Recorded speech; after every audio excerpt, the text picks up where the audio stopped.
Captain John Mitchell stood on the bridge of the Artemis, staring at the strange ship that hovered just beyond Pluto. It was unlike anything humans had ever built. The ship gleamed with a metallic purple sheen and was shaped like a long oval with wing-like structures jutting from its sides.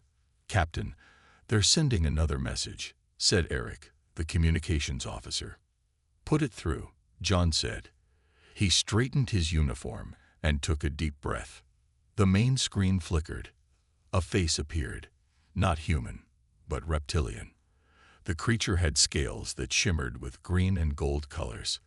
Its eyes were large yellow orbs with vertical slits. "Greetings, Captain Mitchell of Earth," the alien said in perfect English. "I am Kizorth of the Vorax Diplomatic Corps. We have been watching your species for some time. Now that you have achieved faster-than-light travel, you qualify for an audience with the Galactic Council." John tried to hide his surprise. Aliens had been watching Earth. There was a Galactic Council. He maintained his composure as years of diplomatic training kicked in. "We are honored by your presence, Kizorth. Earth would welcome formal relations with your people and this council." 2 weeks later, John sat in a meeting room at the United Government headquarters in Geneva. 5 government officials sat across from him, all with serious expressions.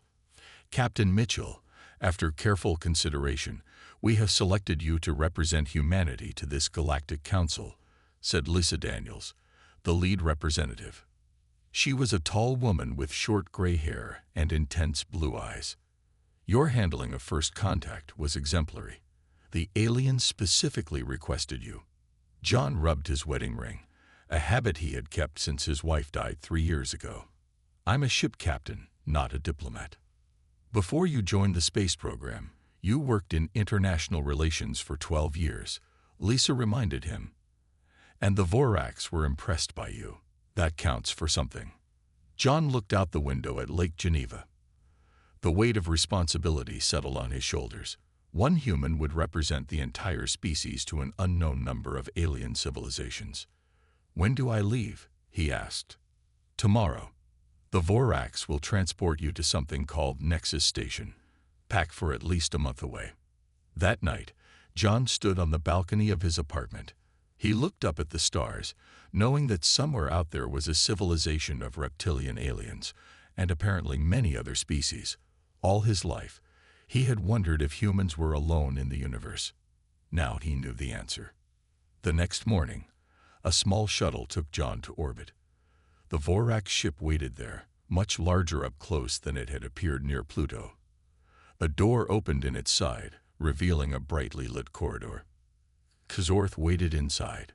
Standing upright, the Vorax was about 7 feet tall. He wore what looked like a uniform made of some shimmering material. "Captain Mitchell, welcome aboard. We will reach Nexus Station in approximately 21 of your Earth days." The ship's interior was comfortable but strange. The lighting had a purple tint, and the air smelled faintly of cinnamon. John was given a private room with a bed that adjusted to his body shape. As the ship departed our solar system, John watched Earth grow smaller on a screen in his room. The blue planet shrank to a dot, and then disappeared as the ship accelerated to faster-than-light speed. 27 civilizations await you at the Council," Kizorth told him over dinner in the ship's dining area. The food was specially prepared for human consumption. "You will be the 28th species to join, assuming Earth accepts membership." "Is there any reason we wouldn't?" John asked. Kizorth's scaled face made expressions that were hard to read. "The Council has requirements, rules. Each species has its place." He paused. "But we will discuss politics later. Rest now. Our journey has just begun." John nodded, but something in Kizorth's tone bothered him. What exactly was waiting for humanity among the stars? The Vorax ship moved through space at speeds John could barely understand. Stars blurred past on the view screens. During the journey, Kizorth began teaching John about the Galactic Council.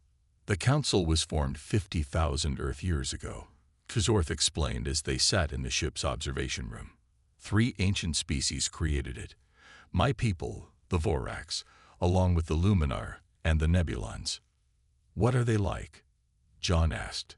The Luminar are crystalline beings. They do not have bodies like yours or mine. They exist as thinking crystals that can form temporary bodies when needed. The Nebulons are even stranger. They are gas-based life forms that live in special containers when aboard stations like Nexus. John tried to imagine talking to a thinking crystal or a cloud of gas. The universe was stranger than humans had ever guessed. These three species control the Council. Kazorth continued. Below them are tiers of other civilizations, ranked by technology and time since joining. Earth will enter as a Tier 5 civilization, the lowest level. John frowned. What does that mean for us? You will have basic rights, but little influence. It is the natural order. Young species learn from older, wiser ones. Kazorth's tone was friendly, but held a hint of superiority that bothered John. Later that day, John was exploring the ship when he overheard two Vorax crew members talking. They didn't know he was nearby. Did you hear about the Keswick? One asked. Yes, rejected by the Council last month. Good riddance. Their mind powers made me uncomfortable. They say the high leaders were worried the Keswick could read thoughts. Can't have that in the Council chambers. The voices faded as the crew members moved away. John stayed hidden, thinking about what he had heard. A species rejected because of their natural abilities. It didn't sound like the fair system Kazorth described. 2 weeks into the journey, John was eating alone when Officer Talon, a younger Vorax who worked in engineering, sat across from him. You ask many questions, human, Talon said. Good. You should. Sorth has been very helpful, John replied carefully. Talon leaned forward. Kazorth tells you what the Council wants you to hear. Did he mention that once you accept Tier 5 status, Earth cannot develop certain technologies independently, or that your resources will be assessed for Council needs? No, he didn't. I thought not. Talon looked around nervously. My family came from a colony world. We've seen how the Council treats lower-tier worlds. Resources taken, development controlled. He stood up. Just remember, things are not always as they appear. Before John could ask more, Talon walked away. That night, John couldn't sleep. He pulled out his tablet and reviewed the Council information Kazorth had given him. Now he noticed the gaps. Nothing about resource rights, technology restrictions, or how planets moved up in tiers. The next morning, Kazorth announced they were approaching Nexus Station. John joined him on the bridge as they exited faster than light travel. Behold, Kazorth said with pride, the center of galactic civilization. John stared in amazement. Nexus wasn't just a space station. It was an artificial world, a massive sphere the size of Earth's moon, covered with lights and structures. Ships of all shapes and sizes moved around it like bees around a hive. Home to over 12 billion beings from across the galaxy, Kazorth said. And now, the place where humanity will take its proper place in the cosmic order. As the ship approached a docking bay, John thought about Talon's warning. What was Earth's proper place according to the Council? And would it be good for humanity? I can't wait to see it, John said, keeping his doubts hidden. Something told him he needed to learn more before humanity committed to anything. The Vorax ship docked at Nexus Station, and John felt the slight bump as the vessel connected to the massive structure. Kazorth led him through a long walkway into the station itself. John gasped as they entered a vast open area. The ceiling soared hundreds of feet above them, covered in what looked like a perfect copy of a blue sky with clouds. The floor stretched for miles in all directions, filled with buildings, gardens, and thousands of aliens of different shapes and sizes. Welcome to Green Sector, the diplomatic quarter, Kazorth said. Your quarters are here. Tomorrow you will see the Council chamber. A small floating robot guided John to his room. It was basic but comfortable, with a bed, desk, and what looked like a shower. On the desk was a thin tablet with Council symbols on it. Your information device, the robot said in a flat voice. Limited access appropriate for Tier 5 representatives. After the robot left, John picked up the tablet. Most sections were locked, showing only basic information about council history and rules. Nothing about current politics or detailed species information. John was about to rest when his door chimed.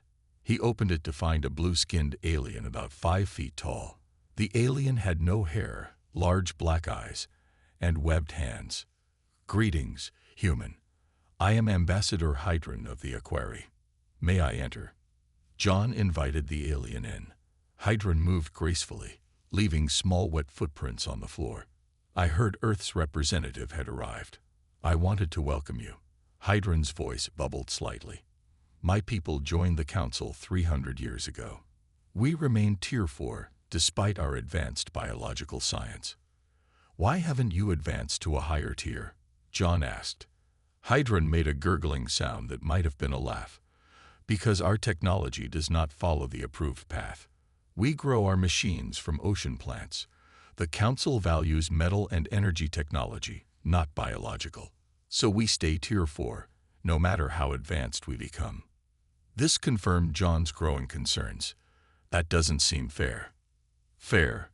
The Council doesn't care about fair. They care about control." Hydron leaned closer. "Be careful tomorrow. The presentation ceremony is a trap.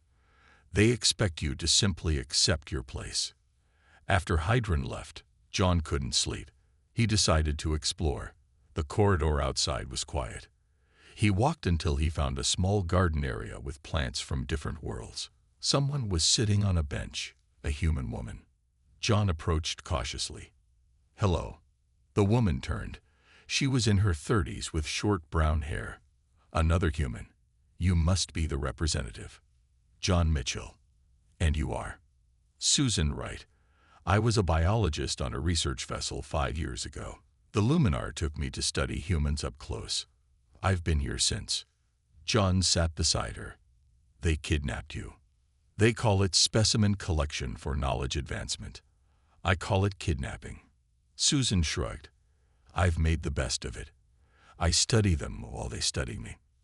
"What can you tell me about the Council?" Susan looked around to make sure they were alone. "It's not what it seems. The high-tier species aren't interested in helping lower tiers advance. They want resources and labor. Tomorrow they'll offer Earth membership as Tier 5, expecting grateful acceptance. What happens if we refuse? No species ever has. But based on Council laws, they would restrict Earth ships from using certain jump points, limiting your expansion. They might even put you under observation as a potentially troublesome species." John thought for a moment. "And if we accept?" "You'll get limited technology sharing, mostly outdated systems. Earth will have to allow Council mining operations. Your brightest scientists will be recruited to work on Council projects, not Earth's advancement." John felt a cold anger growing inside him. This isn't cooperation. It's exploitation. Susan nodded. "Now you understand. Tomorrow, all eyes will be on you. Most high-tier representatives won't even attend. They see Tier 5 acceptance ceremonies as boring formalities." "Maybe it's time someone surprised them," John said quietly. As they talked, neither noticed the small surveillance device hovering in the shadow of a tall plant, recording everything they said. John woke early the next morning. Today he would stand before the Galactic Council. His formal uniform had been delivered, plain gray with a small Earth flag on the shoulder. The message was clear. Tier 5 representatives didn't get fancy clothes. Zorth arrived to escort him to the Council chamber. "Remember to be respectful," the Vorax diplomat said. "You speak for just 10 minutes, accepting Earth's place in the Council. Then 3 high counselors will welcome you." Simple. They walked through grand hallways until they reached enormous doors carved with symbols from dozens of worlds. The doors opened to reveal the Council chamber, a massive round room with rising tiers of seats. At the center was a speaking platform. "Lower-tier representatives sit in the outer ring," Kazorth said, pointing to simple seats at the edges. "The inner circles are for higher tiers.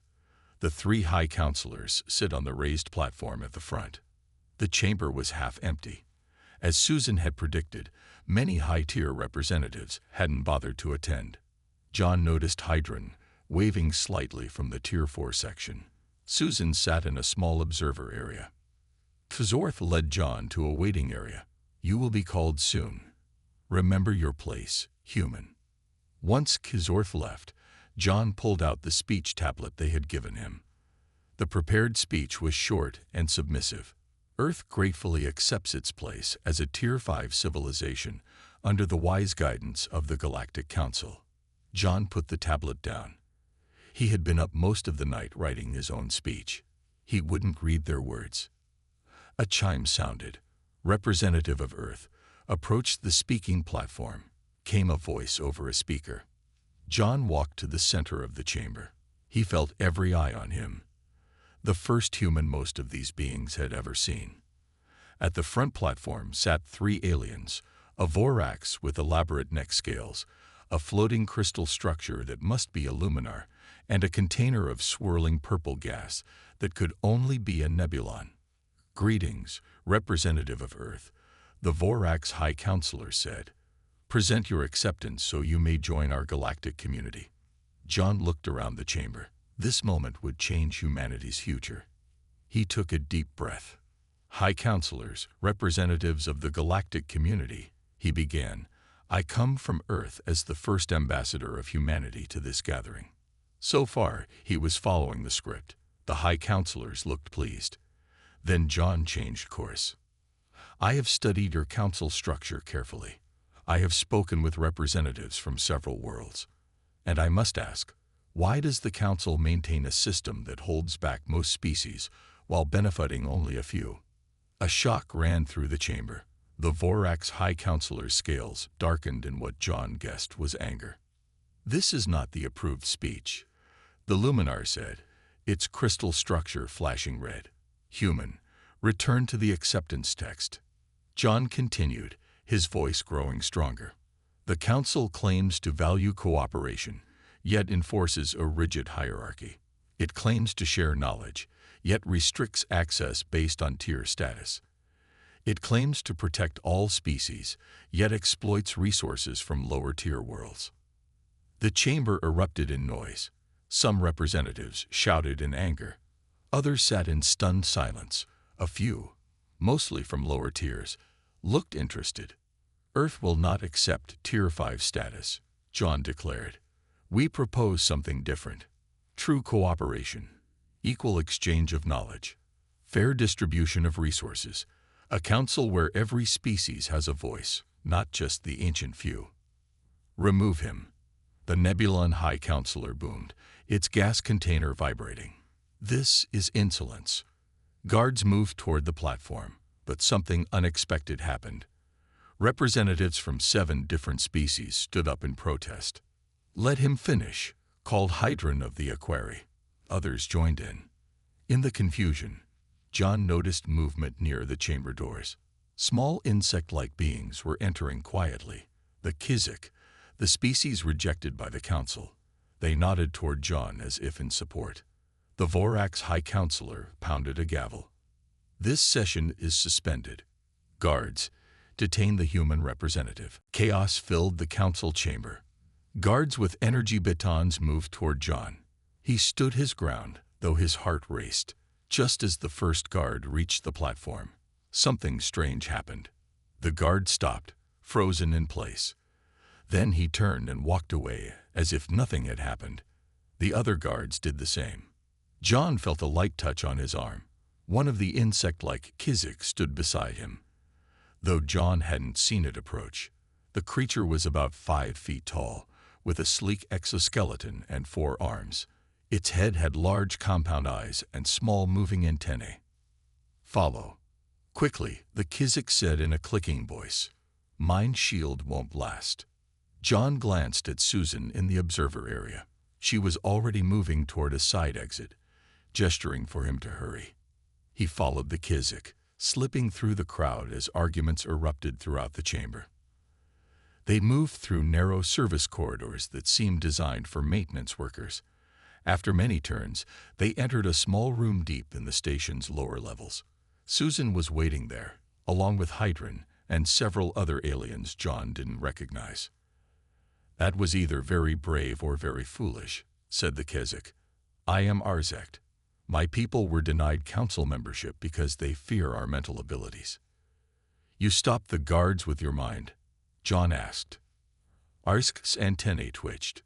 "Simple confusion effect. Temporary." Susan stepped forward. "The council will be hunting you now. Your speech has done something no one expected. It's making people talk. Already, messages are spreading through the station's communication systems. Lower-tier representatives have been waiting for someone to speak up," Hydron added, his blue skin glistening with excitement. "But we never dared. The council's power seemed too absolute." "What happens now?" John asked. "I've probably ruined Earth's chances of joining the council." "The council has already announced sanctions against Earth," said a new voice. A holographic screen appeared, showing the face of Lisa Daniels back on Earth.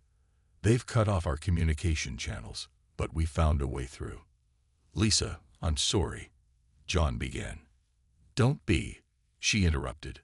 "We've reviewed the full recording of your speech. Earth stands behind you. We won't accept second-class status in the galaxy." John felt relief wash over him. "What about council retaliation?" "We're preparing for that possibility," Lisa said grimly. "But we need time." Arsk stepped forward. "We can hide you within Nexus Station. The lower levels are vast and poorly monitored. Many who live here have grievances against the council." Over the next few days, John and Susan moved between safe houses in the station's depths. They met representatives from dozens of species, all with stories of council oppression or neglect. With each meeting, an idea began to form. "We could create a movement," Susan suggested as they sat in a small room with Hydron and Razikt. "Not just for Earth, but for all species tired of the tier system." "The Galactic Equity Movement," John said. "A coalition of species working together as equals." "The Council controls all official channels," Hydron warned. "How would we spread the message?" Arzek's antennae quivered with what seemed like amusement. "The Kizik have developed our own communication technology. The Council cannot detect or block it." That night, the first message of the Galactic Equity Movement spread through Nexus Station and to ships departing for worlds across the galaxy. "Imagine a galaxy where all species stand as equals, where knowledge is shared freely, where resources benefit all. Join us in creating a new future." On Earth, Lisa Daniels received the message and smiled. It was a risk, challenging the Galactic Council, but humanity had never advanced by playing it safe. In his grand chamber, the Vorax High Counselor raged at his security chief. "Find the human. Find everyone who supports him. This rebellion must be crushed immediately." But it was already too late. The idea had taken root, and like all powerful ideas, it would prove impossible to contain. 3 months passed.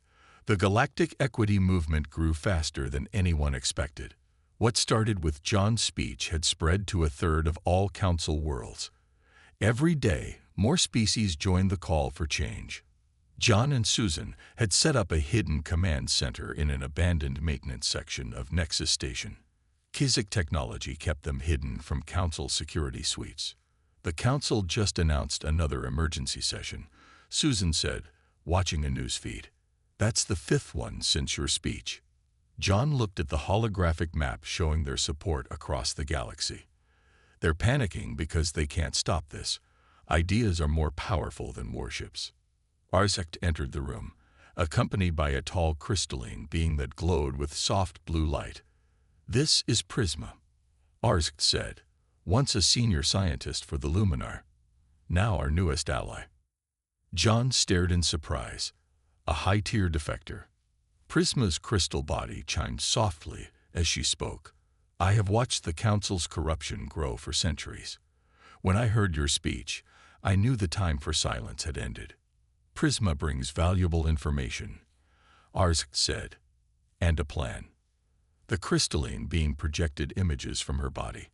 "The Council's power comes from technology they keep secret from lower tiers. Life extension. Advanced energy systems. planetary terraforming.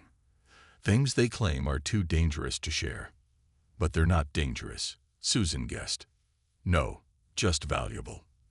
Control the technology, control the galaxy. Prisma's glow intensified. I propose a demonstration. 6 species working together, creating something the Council claims is impossible. What do you have in mind? John asked. A new energy system. My Luminar knowledge, combined with Aquari biological components, Keswick mental calibration, and human innovation. We build it publicly, proving cooperation works better than hierarchy. The plan took shape over the next week. Representatives from 6 species worked together in a public workshop area, live streaming their progress across the station. Crowds gathered to watch as the team combined technologies in ways the Council had always forbidden. On Earth, engineers and scientists contributed remotely through secure Keswick channels. General Harris, Earth's defense chief, spoke privately with John. The Council has positioned ships near our solar system, the general reported. Not attack formations yet, but they're sending a message. We need more time, John said. If this energy project works, it could change minds across the galaxy. On the 10th day, the team activated their creation. A small device, no bigger than a microwave oven, hummed to life. It generated more power than a nuclear plant, with zero waste or radiation. News spread rapidly. Council officials tried to dismiss it as a hoax, but too many people had watched it being built. When the team released the complete plans and specifications for free to all species, the Council's carefully controlled technology exchange system began to crumble. High Counselor Vorn, the Vorax leader, addressed an emergency session. This human-led rebellion threatens the stability we have maintained for millennia. We must respond with force if necessary. But for the first time in Council history, representatives openly disagreed in session. Why should this technology be restricted? Asked a mid-tier representative named Mira, who had previously been loyal to the Council. My world could solve its energy crisis overnight with this system. Others joined in, demanding explanations for the Council's technology restrictions. The session descended into argument. In the Luminar High Tower, the Crystal Elders gathered in private. The human has destabilized the system faster than predicted, one said. We must accelerate our contingency plan. Agreed, said another. If the Council cannot maintain order, we will implement Protocol Omega. None of them noticed the small Keswick communication device hidden in their chamber, transmitting their secret conversation to John and his allies. John stared at the recording of the Luminar Elders discussing Protocol Omega. What do you think it means? He asked Arzect. Unknown, the Keswick replied, antennae twitching nervously. But Luminar contingency plans are never gentle. A warning alarm blared through their hidden base. Susan rushed to a control panel. Council enforcers are sweeping this section. Someone betrayed our location. We need to evacuate, Hydron said, already gathering data crystals. There are other safe houses. But it was too late. The doors burst open. Enforcers in black armor poured in, weapons raised. Behind them walked Kazorth, John's original Vorax guide. You've caused quite enough trouble, human, Kazorth said coldly. The enforcers captured John, Susan, and several others. Arzect and 2 Keswick disappeared during the confusion, using their mental abilities to escape detection. The prisoners were taken to a high-security detention center in the upper levels of Nexus Station. John and Susan were placed in separate cells. Hours later, the door to John's cell opened. A nebulon floated in, its gas body contained in an elegant hovering vessel. I am High Enforcer Dravix, the nebulon said, its voice deep and echoing. You have caused unprecedented disruption to a system that has maintained peace for 50,000 years. A system of control and inequality, John replied. Order requires hierarchy. The Council will now take direct action against Earth unless you publicly renounce your movement and admit your errors. John stood up straight. I will never do that. Then your world will suffer the consequences. Dravix floated closer. The Council fleet is already moving toward Earth. We will establish a blockade until your people surrender. After Dravix left, John paced his cell. Earth was in danger because of his actions. Had he made a terrible mistake? The cell doors slid open again. This time, a maintenance worker entered, except it wasn't really a worker. As soon as the door closed, the figure's appearance shimmered and changed to reveal Kazorth. You. John stepped back. You turned us in. If I had wanted to turn you in, I would have done it months ago. Kazorth checked a small device on his wrist. We have 3 minutes before the security system detects the camera loop. What do you want? To help you. Not all Vorax agree with the High Council. Some of us have been working for reform for centuries. Kazorth handed John a small crystal. This will lead you to the Nexus core. It's time you learned the truth about this station. Why should I trust you? Because right now, you have no choice. Kazorth's scales rippled with what might have been sadness. The Council is dying, John Mitchell. It has forgotten its original purpose. What you started might save us all, if you can reach the core. A hidden door opened in the back of the cell. This maintenance passage will take you down. Your friends are being freed by my associates. Go now. John hesitated, then took the crystal and slipped through the door. The passage was narrow and dark, leading downward through the station's infrastructure. After what felt like hours of climbing down ladders and squeezing through service tunnels, he reached a section that looked ancient. The walls were made of a material he didn't recognize. They seemed to glow faintly from within.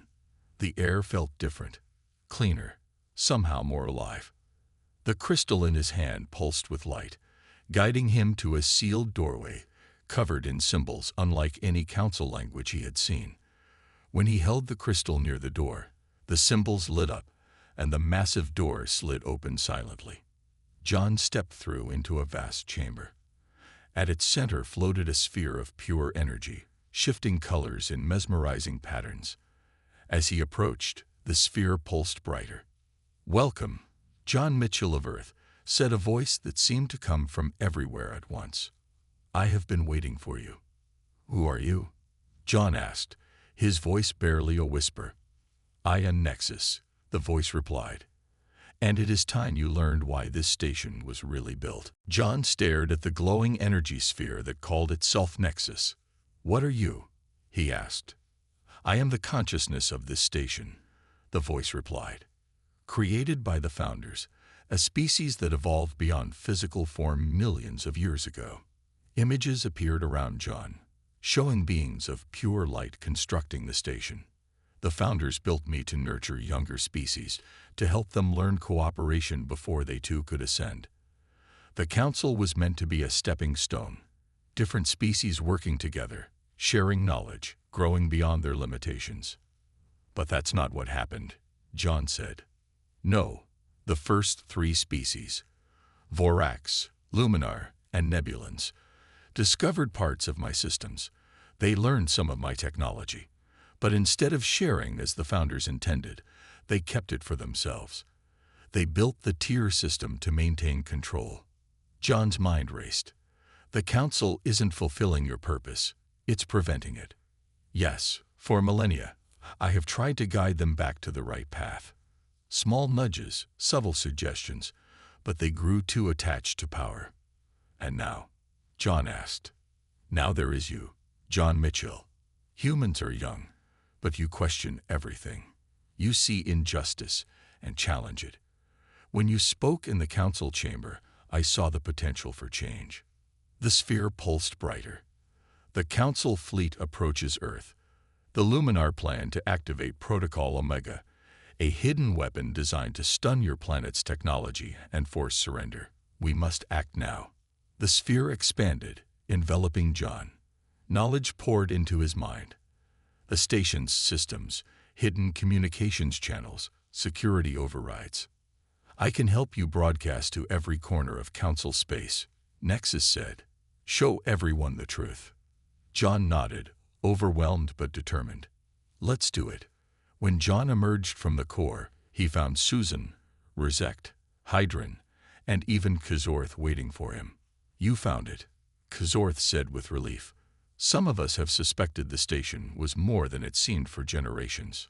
Together, they worked quickly.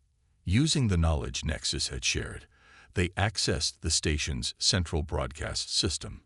Nexus provided proof of the Council's deceptions, hidden records, classified technologies, secret agreements to suppress lower-tier worlds.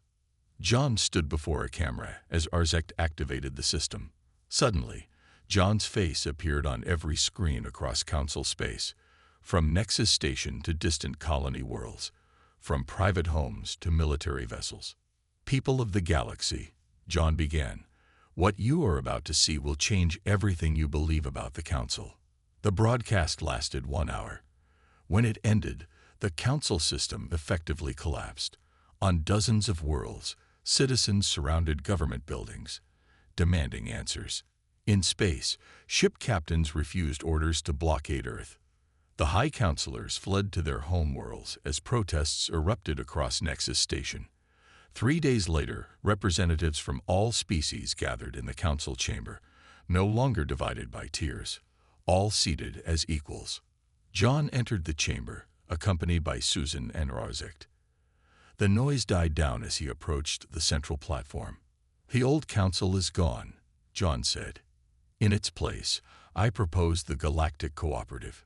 No tiers, no artificial restrictions. Each civilization contributes according to their abilities and receives according to their needs." The vote was overwhelmingly in favor. Even former Council loyalists saw no alternative. 1 year later, John's shuttle descended toward Earth. Through the window, he watched his home planet grow larger. So much had changed. Earth was now an equal member of the cooperative. Ships from dozens of worlds visited regularly, exchanging knowledge and culture. As the shuttle landed, Lisa Daniels waited on the runway with a small delegation. "Welcome home, Ambassador Mitchell," she said, smiling. John looked up at the sky, knowing that somewhere above, Nexus Station continued its ancient mission. The Founder's plan was back on track.